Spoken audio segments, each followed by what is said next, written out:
Welcome to the Upshot, Ulti-World's podcast about the latest in the disc golf world. I am your host today, Josh Mansfield, and I am by myself. Charlie is traveling. He's going to be heading over to Europe, and so he will not be part of the show. He's hoping to be available, though, for the Rapid Reacts after the Turku Open this Sunday. But in the meantime, it's just going to be me today. We do have a great show for you, though. Going to hit a couple of things. We've got Holyn Handley, the winner of the 2024 Beaver State Fling, here on an interview. She comes and talks, and I talked about this a little bit on Tuesday, but I really think that Holyn just has a way of talking about disc golf, kind of in the same way we talk about Gannon and Burr. An understanding of the technicality and the strategy of disc golf, I think, really comes through in her interview. And she has a lot of really good insights about kind of what was different here at Beaver State Fling as opposed to tournaments in the past.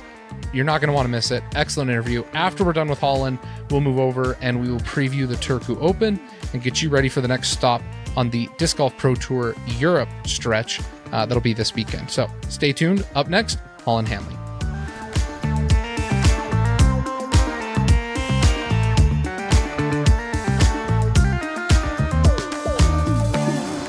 The Upshot is presented by Pound Disc Golf, makers of the best bag in the sport. All of Pound's products are handmade in the United States, guaranteeing perfection in every bag. And backed by their lifetime warranty, Pound bags are built to last a lifetime. If you've been waiting to get your first or your fifth Pound product, head over to their website now, with lots of new, exciting products recently released. There's a new double convertible Rufus colorway in Kelly Green and Marine that is clean if you're looking for an opportunity to get your first Rufus. They also have 3 new colors of fanny packs that were dropped last week. I use my fanny pack for sporting events, going out to dinner. I carry my keys, my wallet in it. They're an excellent option if you're looking for just a little bit of additional style from your favorite bag manufacturer. The exciting news, though, they have the lottery for the Silvertip Octothorpes that will end this Friday.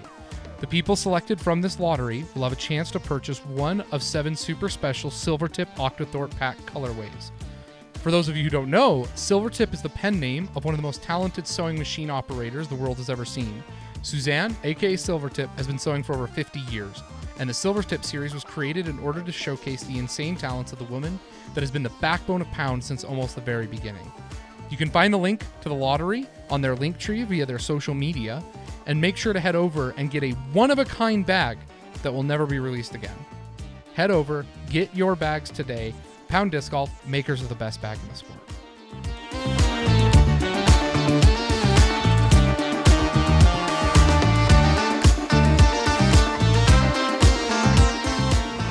Joining us now on the Upshot, Holyn Handley, the winner of the 2024 Beaver State Fling. Holyn, thanks so much for making time. We really appreciate having you on the show. Hey, thanks for having me. So I want to just jump right in and talk a little bit about the round. I'm sure you've gotten lots of questions about it, but I'm excited to hear a little bit about what kind of transpired over that final round because, man, I mean, it was just an incredible finish. So we look at the scores and we're watching, and from hole 4 to hole 14, you have a stretch that's pretty cold.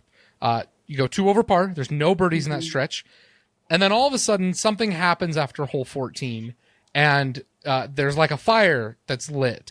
What changed after hole 14?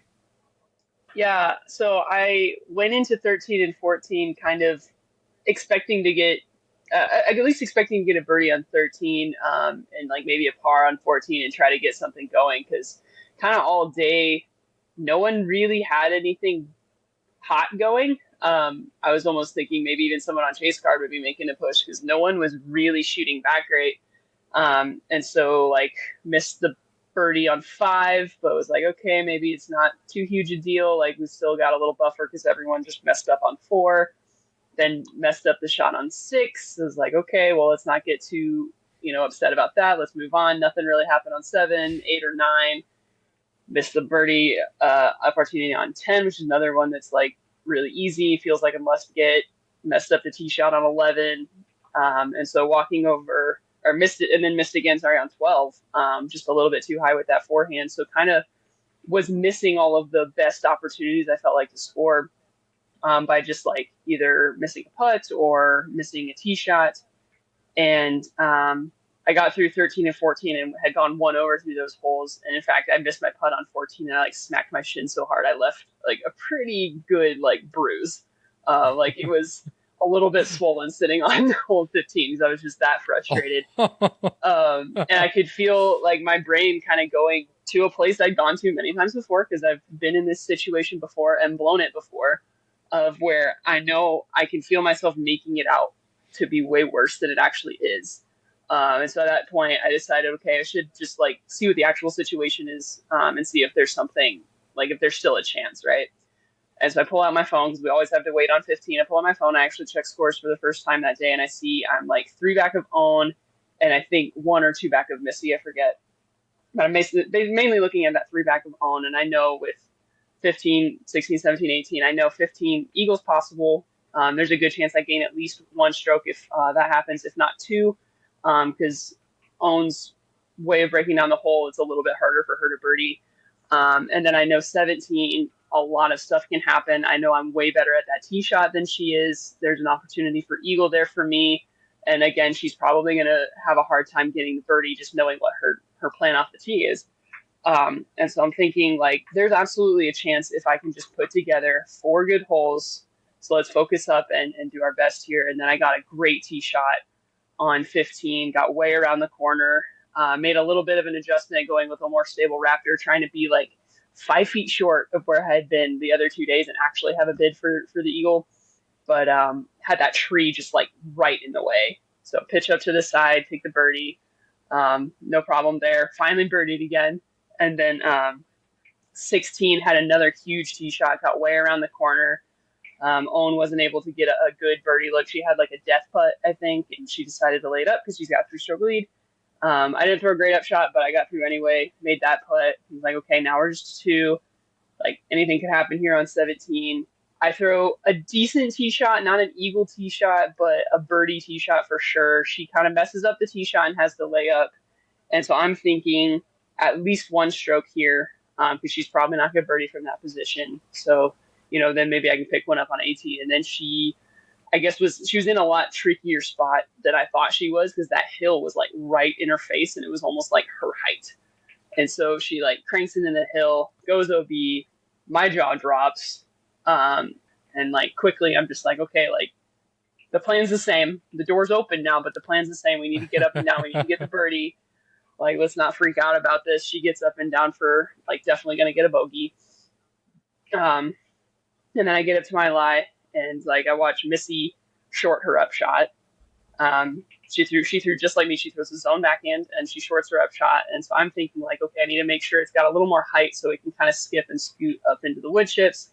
I leave it about a foot lower than really what I meant to do. And like, I know, like at first I'm thinking like, okay, circle's edge, I have a putt, get a little closer. And I see the lie's like actually pretty terrible. And I know Tyler said later that he like just got sad after he saw that upshot because he thought like, oh, there we go again. Like he shorted another upshot and it cost you another tournament. But I just decided I wasn't going to let that like be the narrative in my head. And I just started telling myself like, you're clutch, you're going to make this putt. And I just fully bought into it. And I got up there and I like saw I had just enough of a ceiling that if I really jammed it a little bit nose up, I could make it. And then I made it, got super hyped. Like the adrenaline was pumping, the crowd was going. Like probably would have actually been a similar reaction to the 18 putt, except I was in like a full split, so I couldn't really move. But yeah, we walk over to 18. I'm like, let's get the heart rate back down. Like we got like a tunnel of people we're walking through, and they're all hyped on it. But I'm like, okay, we're tied. We need to land this tee shot inbounds, and so I left it a little bit wider than I needed to, but was still in a great position to get up and down for birdie. I had been in that little bit pinched off position before in practice and knew I could get up and down. Watch Owen. I didn't see exactly where hers landed, but like I could tell from the crowd that it was really good, and I could tell from her reaction that it was really good. And so you knew it was like, close. Yeah, it's in Owen range. Like it's inside of 50 feet, so she's gonna make it. Yeah. She can see the basket. We know she's making the putt. Okay. Yes. And I know like the only thing I need to make sure it pushes and it's nice and wide and left so that I stay on the left side of the basket. I don't end up in the trees, because in the trees, like depending on where you are, you might not have a putt at all. Out of the hand, loved it. Went Captain's Raptor, loved it out of the hand, and thought I was going to just like gently crest over the log like Owen did. And then I see it just smack the log and roll like what seems like a mile away. And actually the camera angle that DGN had, because I've watched the replay at this point many times, like doesn't really show the roll away. But like if you're the crowd right there, like everyone sees it, and it was just kind of like, oh shoot. And we walk over there, and I think I was out, because Natalie actually did the exact same thing. She throws a justice and like it rolls away, but I'm out, and like I again was just repeating myself, like I'm clutch, I'm gonna make this putt. And I get up there, and it looks exactly like a putt that I'd actually been practicing all week at my campground. I had this table, I put the basket up there, and I'd been practicing long circle 2 putts all week, because knowing that the last 2 pins were going to be elevated, and that there was likely going to potentially be something, going down with a long range elevated putt. And then, just like cashed it, turned around, screamed, scared the heck out of Missy, just ran it in. And I don't think she was expecting that from me. And then I didn't know what the play was going to be. And then the TD was like, it's just 16, 17, 18, sudden death on a loop. And I'm thinking like, oh hell yeah, I'm way better at those holes like than anybody else. And like, right there, I was just like, yeah, I just need to throw good, and I'm gonna win this. And like took a little extra time maybe on that tee shot, but yeah, just like got up there, did it exactly the way that you draw it up. Had a little bit of a tester putt, but at that point, like I had so much like confidence and adrenaline. There's just like no doubt in my mind that I was gonna win. I love this story. I find it to be such an exciting and interesting story, in addition to like what we see. And so getting this context is really exciting and interesting to me. I do have a couple questions that I want to follow up on. My first one is, you spend this time going through Owen's game as you're breaking down the holes. You're thinking about Owen's tee shots, her plays, and how you're better. Is that something that you typically do? Because we always say like golf is a game that, you're playing against yourself, but from the sounds of it, you're breaking down exactly what, like where you need to get strokes on your card mates. Is that something that you regularly do in tournaments? It's actually something I almost never do. Because I think like 99% of the time it is just you against the course. Like there's so much stuff that could happen. There's so many places that like people can make mistakes, so you can make mistakes. You can't just possibly account for everything. But when, I was in like a bad mental spot and I needed to get myself to a good mental spot, I was going to tell myself whatever thing that I could believe to like turn it around.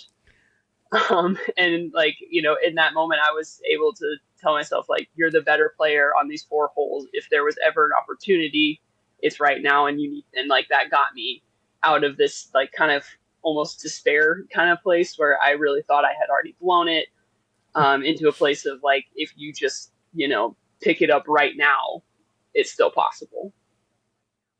So this idea then you're using this as the motivation because you're trying to pull yourself out of a despair which is one that is reflected and has been reflected in other situations where you've been close. DGN put a stat up on the broadcast a couple of weeks ago that showed that you have worst performances by rating by like 15 or 17 rating points in final rounds when you're in contention relative to your tournament average and previous rounds. And so I'm curious then, are you planning, when you think about this event, because a question that gets asked of players often when they get their first Elite Series win is, how are you going to use this moving forward in order to kind of like get yourself over the hump again and again, right? You've done it the first time. How are you going to do it again in the future? Do you think that the win itself is what's meaningful, or the way in which you like overcame that mental despair is more meaningful in order to get future wins and apply that in final round situations? Yeah, the latter for sure. Because this has been this, difficulty closing out the tournament, closing out the final round. Like it's something that I've been working on all year, really. of actually there's a lot of things I've been working on kind of all year. Something I wanted to work on over the off season was having better first rounds, because I feel like the story last year was I would have a great second and third round, but I'd play myself out of it in the first round. So how do we not do that? And then I felt like this year I've actually been a lot more successful early on in the tournament, and I've had so many opportunities because of that. And so then the next question has been like, okay, well, what do we need to do to close out? What do we need to do to have more of these double-digit rounds, these really hot rounds, and then what do we need to do to close out that final round is kind of the question that I've been working on, and I think we'll continue to work on. And so it's really like the important thing isn't the fact that I just won. The important thing is the fact that I have that process of looking at, past performances and figuring out what went wrong, what can go better, and like, how do I need to talk to myself? What does that inner monologue need to be? How do I get myself in that mindset where I have a higher probability of having a good performance? So like, because that process is ongoing and improving all of the time, that's what's going to lead to the successes more so than just one win. Adding then to that question, you highlight working on shooting better in first rounds. All in all, when you look at the cumulative effect of some of these practice and adjustments that you've made, you're playing at a higher level than you ever have before. You are 982 rated as the most recent rating update of today. You jumped 5 more points. You are the 4th highest rated FPO player. What changes have you made to your game, besides those that have previously been mentioned, that have elevated you to the current level of success that you're enjoying? A lot. Really, a lot of it. There are some like technical parts of the game, like especially working on my forehand. That's been something that was a big project in the off season.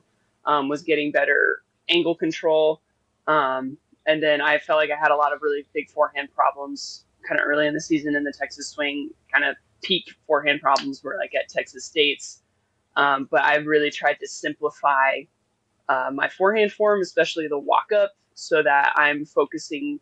I have less extraneous movements, less room for error, and that's been steadily getting better, kind of starting with Jonesboro up until now. Even last weekend, like there were a few shots where I threw the forehand like better than I think I ever have.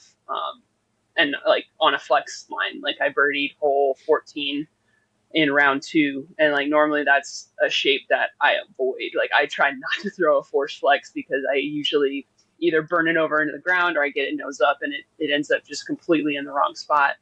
But like the fact that I did get that hole, and then that scramble shot in the same round 2 on hole 16, when I pushed my drive too far into the woods and then had to throw a standstill flex shot and was able to get up and down. Like it's been like a steady improvement over the last several months. And then the other one has been putting, especially like those deeper circle 1 putts.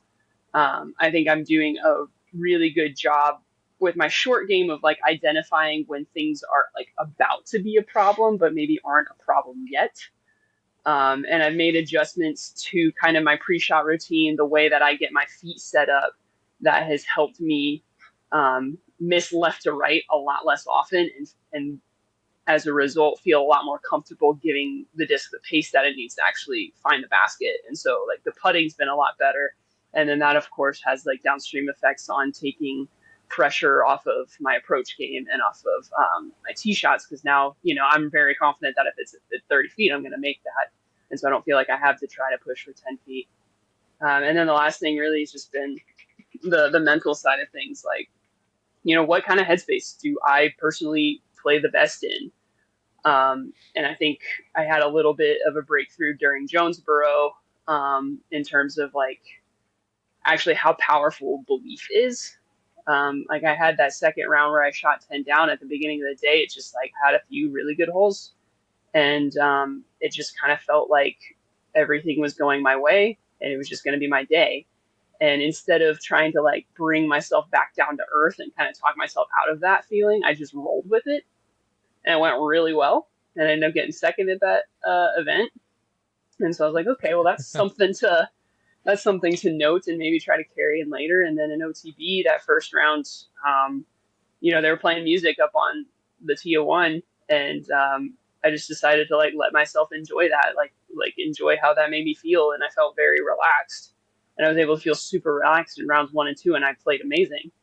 And so like those those things have kind of taught me, having like, how can I make myself believe in myself in an insane way? And how can I feel really relaxed and comfortable and just enjoy golf? Because that seems to be the thing that gets me those hot rounds.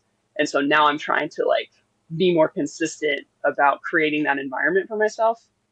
And then kind of that last piece with like closing out the round is how many times have I been close and gone into the round thinking that I have to do something amazing, starting a little bit slow, thinking that I lost after a few holes and then not getting back on track, only to find out that if I had just played decent, like I probably would have at least pushed a playoff or even won by a stroke or two. And so that was really all of those things, all of those lessons kind of culminated and came together in Beaver, because I had that like round 2 where I was able to get in a great headspace and shoot a super hot round. And then in the final round, I was able to stay patient and I was able to dig myself out of that kind of dark place at the very end. And I was right. Like, it didn't take any amazing round to win. It took 4 down in a playoff, which is actually the worst round I shot all weekend. So yeah, just a lot of really hard lessons that some of them I've had to learn multiple times.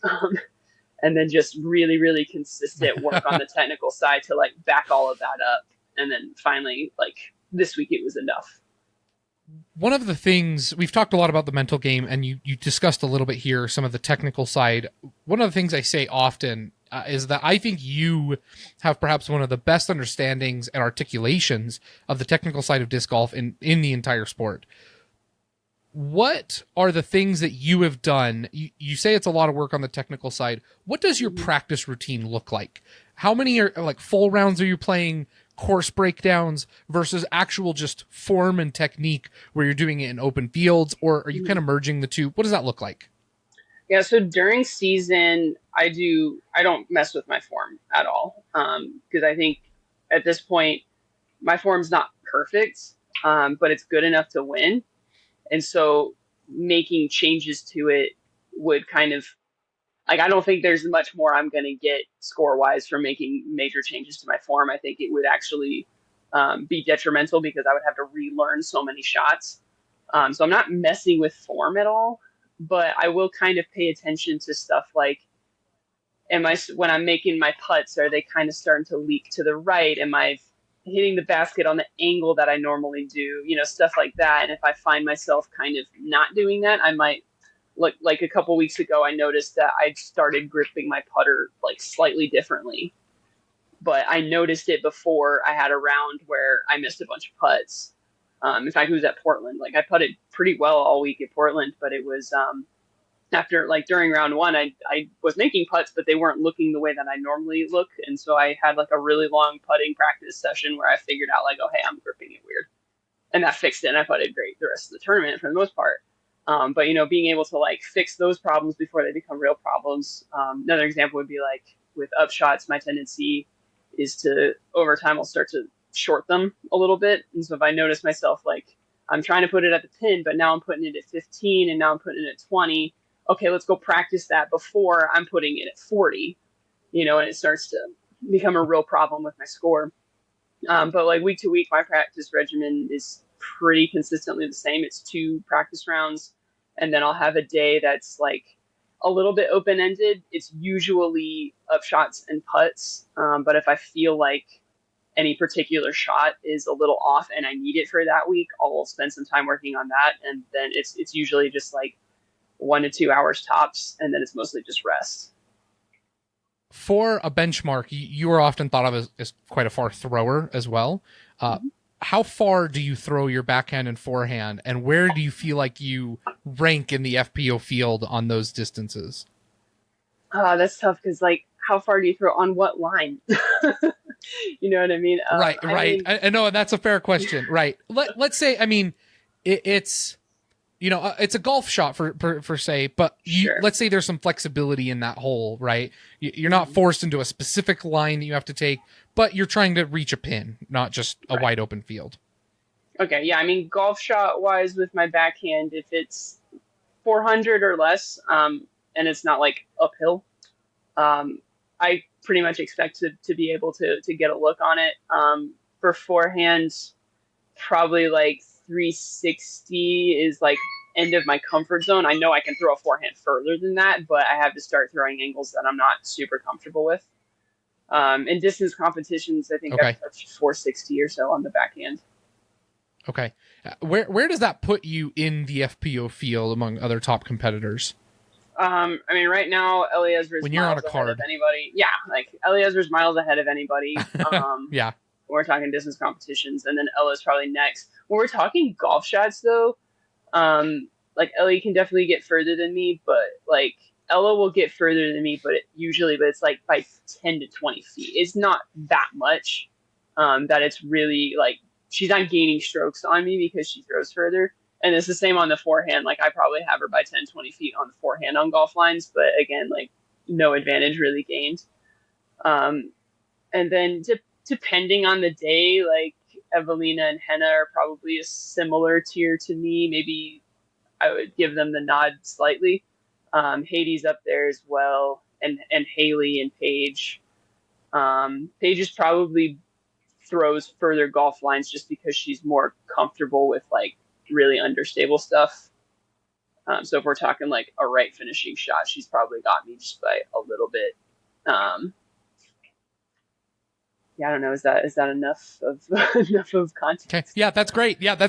It's always, we see the distance competitions, we see that you throw far, but it's sometimes it's hard to kind of contextualize how far you're throwing, how you're comparing to those other members of your card, and so that's helpful context that I think our listeners enjoy. There were a couple of our listeners that said during the Rapid Reacts, our just post tournament show that we do, that they had heard some of the pros complaining that they didn't love this course. And I don't know if it was just this iteration or the current maintenance. They talked about how they didn't feel some of the gaps were super apparent. I wanted to get your thoughts and feelings on the course, perhaps a little bit biased, but I would like to know what you think of Milo and the course being on the Pro Tour. Yeah, I mean, of course, I can really only speak to the FPO layout because I haven't played the MPO layout or looked at any of their gaps. I felt like the gaps were pretty fair. Like the spots where it's tight, like that, I would say maybe hole 7 is a bit of a gamble because like the pure line to like not hit any of the trees and still get in the circle frequently, like that puts you on the left side, and that often doesn't give you a putt because there's only a small window. And if you're like 3 feet long of it, you don't have a putt. And then the line to park it, you have to get lucky past some trees. So that one, I think, honestly, I think if you just cleaned up the bushes around the green so that you could land on that left side and actually have a putt, or maybe trimmed a couple like low limbs on that very, very last tree on the right side, then maybe it would be a little bit more fair. Trying to think, I'm trying to go through all of the holes in my head to think if there was anything else that seemed unfair. Like I think 8's totally fine, 9's fine, it's just hard, 10's pretty easy, 11's fine, it's just hard. Yeah, I don't think there's but you hope that it's on tour again next year. Oh, absolutely. I love that course. I love coming to I love that we get to float the river. Like, yeah, I think it's a great course in general. The logistics of getting everyone parked and to their warm-up area was rough, especially for the guys. But in general, I think the course design's pretty good. I don't have any complaints about it. What is your favorite tournament on tour? Oh man, that's a hard question because I love a lot of different tournaments for different reasons. Like I love OTB for the people and the atmosphere, and I do think it is a good course. And then I love the Portland Open and the Beaver State Fling courses just because like Oregon's so beautiful. Again, I love the Preserve because it's just like everyone's camping there and it's a real vibe. And then the Vermont courses are so great because, again, it's a similar reason the Oregon courses are so great. So this is a hard question because I have so many favorites. All right. Yeah, I don't even... I won't hold your feet to the fire. That's all right. I can't even answer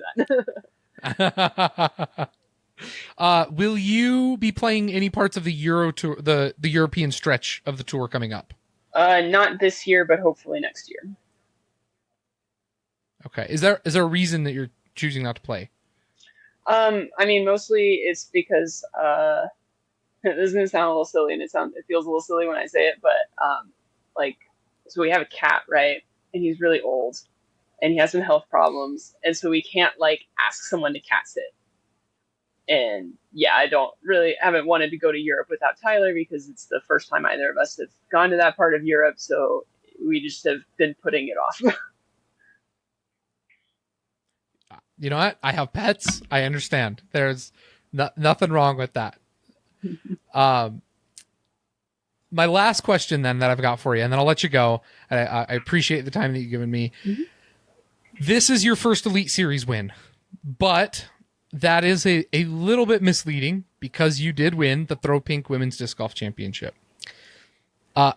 Here on this show, we believe, and I know I speak for Charlie, that is a major in everything but name. I think, it's missing the M next to it, but otherwise it's played on the major course. It is invite only. The caddy bibs even say PDGA major on it, even though it is only technically an A tier. We have beef with that. We think it should be a major. That being said, it is an A tier, but I'm curious to know now, which win do you consider to be more important to you, to your career, to the nostalgia? Which one are you more proud of? If you had to pick one, which one would you pick? I think again, I don't like having to pick either because they're both very important. But I think if I really had to pick one, I might pick this one for a few reasons. Because one, like Throw Pink, I won it from the chase card. I didn't know for almost the entire day that I was even in contention. And then, of course, I won the playoff, but it felt a little bit more like Kristen lost the playoff because she missed the island. So that one, like, it almost felt like I won a little bit on accident. Like, not really, because I did shoot that hot round. But, like, this one, I knew I was in contention. I had to deal with that pressure all day. It represents, everything we just talked about, a culmination of all of this work to improve my mental game.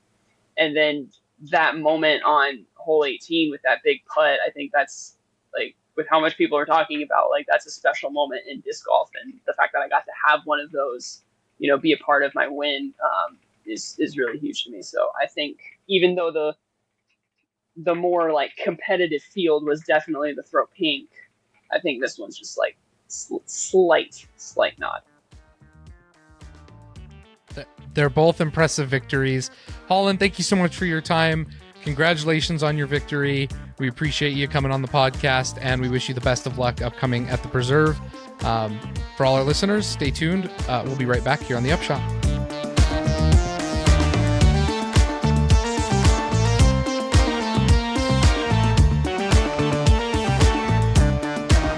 Big thanks again to Holyn for coming by on the show. We were able to catch her in kind of an off week while she's traveling over for the Preserve in 2 weeks. And so really grateful for the opportunity to talk to her.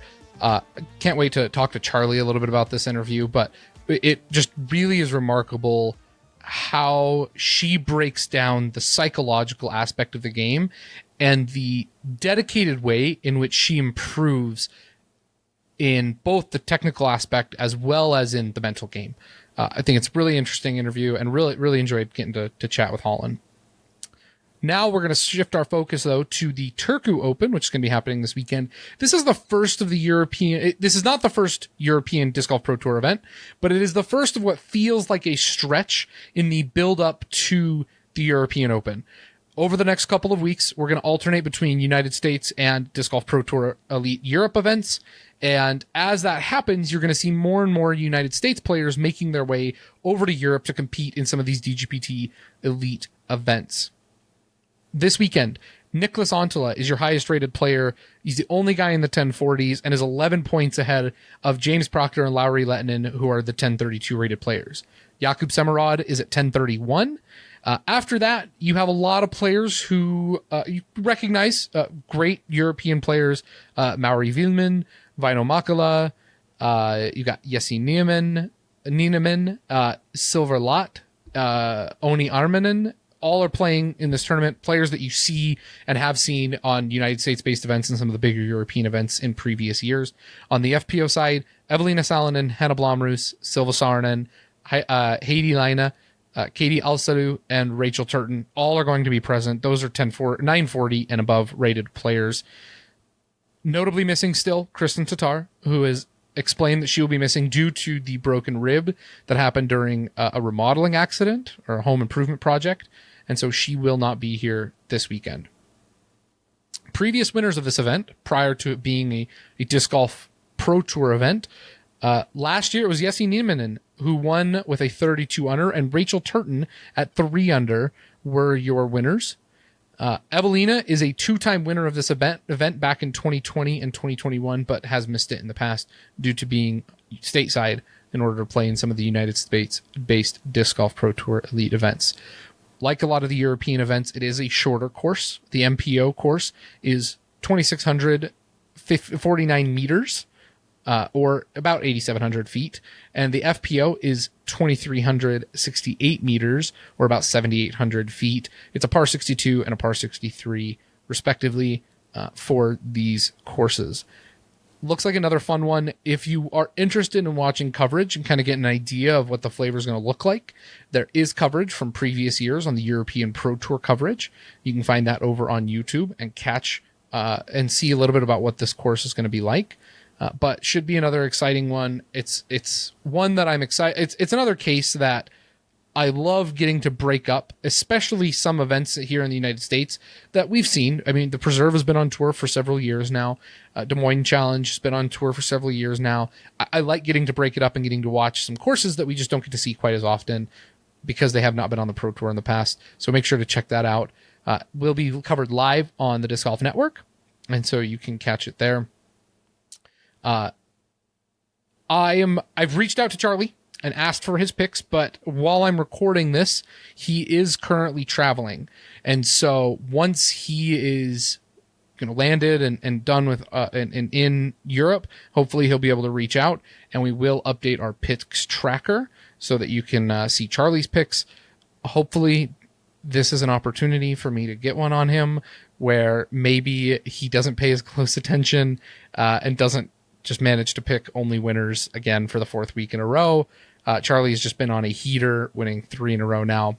My picks, though, feels a little bit chalk, but the difference in the ratings just is such that it's very difficult to ignore the top players in both divisions. On the MPO side, I've got Nicholas Ontala taking down the win here. 11 rating points ahead, especially with Lauri Lettinen having not played well and kind of discussed not like playing and being as active on tour. James Proctor is not having the same season that he was in years past. It just really feels like this is Nicholas's tournament to lose. However, I've got Jakub Semerad in the 2nd place position, and I think Jakub could really put together a good challenge here. He just won the silver event last week at the Heinola Open. And so he's in form. He's playing well. Jakub is definitely going to be, I think, the biggest threat to Nicholas's favorite title for this event. But in my 3rd spot, Jessi Nieminen won the first DGPT Europe event and is the reigning champion at this event. I'll go in a little bit more traditional order, though. Over on the FPO side, I've got Rachel Turton in the 3 spot. She is the reigning champion, much like Jessi, and so she gets the nod for a podium finish. Silva Saarinen gets 2nd place for me. She didn't play as well at the first DGPT Europe event, but she's played well over on the United States. And I think something that people have forgotten is that prior to when Evelina and Kristen and a couple of the Europeans were over in the United States last year, Silva won 4 or 5 European Tour events in a row. And so I think she's a real threat on any of these courses. She's won them in the past. Love her for the podium, but there was not Evelina Salonen in the past. Evelina is in the field and is playing at just such a high level. We did not talk about the ratings update on Tuesday, but Evelina had a 7-point jump to tie Owen Scoggins at 984 for the second highest rate, tied for now highest rated player in the world. And that really does feel reflective of the kind of improvements that Evelina has made in her overall game, in her putting. And again, back when Evelina is able to win a Disc Golf Pro Tour event by hitting a clutch putt on 18 and then hitting another clutch circle 2 putt in the playoff, this is an Evelina that we've never seen before. And I think there has to be some real considerations when we come around to European Open time that Evelina may be the favorite, and it's depending on what Kristen's health looks like, it's going to be something to watch. I think these next couple European events are going to be a really key insight into how we are evaluating Evelina come major time. But this weekend, again, a 9 points rating advantage over Henna, nearly 20 points above Silva Saarinen. It's difficult to pick her to lose here. So this really is Niklas's and Evelina's tournament to lose. So those are my picks for the Turku Open this weekend. Don't worry though, we did get Charlie's picks. I was really hoping that after going 3 weeks in a row that he was going to neglect to pick them so that we could maybe break it. But unfortunately, in his text message to me that said, the prophecy has been told, we have the following picks. In FPO, Charlie's got Heidi Leine in third place, Evelina Salonen in second place, and Silva Saarinen to win the tournament. This is the one, if Charlie gets this right, I would like to just launch a formal investigation into DGPT hacking, collaboration, game fixing, whatever you want to call it. There's a problem if he's right again. So fingers crossed that Charlie isn't going 4 weeks in a row of picking the winners. Over on the MPO side, Mauri Vilman is in third. You've got James Proctor in second, and Niklas Antila taking down the win. Looks like Charlie agrees here. Niklas, definitely the favorite. So those are our picks. Make sure you follow along over on the Ulti World picks page, where if you are a subscriber, you can make your own picks as well. Tune in on the Disc Golf Network. We're going to try and do a rapid reacts on Sunday. It will not be at the immediate conclusion of the MPO round, most likely. We're going to have to coordinate Charlie and I in drastically different time zones than the tournament that's happening for me. So, when I'm going to watch the round, when we're going to be able to meet up. We will update everybody as we have a little bit clearer insight into our details. But if you are not a subscriber, I don't know what you're doing. You can become a subscriber for less than $4 a month, and that will give you access to the Discord and our rapid reacts. Make sure that you are able to stay up to date on the tournaments, that even if you're not able to watch them, we'll make sure to break it down for you immediately after. It's tons of fun. We've got the Discord chat in there, who's asking questions, participating, placing bets. It's a great time. Make sure to come on over, become a subscriber to the Upshot, and that is going to do it for our show today. We will see you next week for a recap of the Turku Open and preparation for the Preserve Championship. That's going to do it. Thanks for joining us here on the Upshot. Till next time.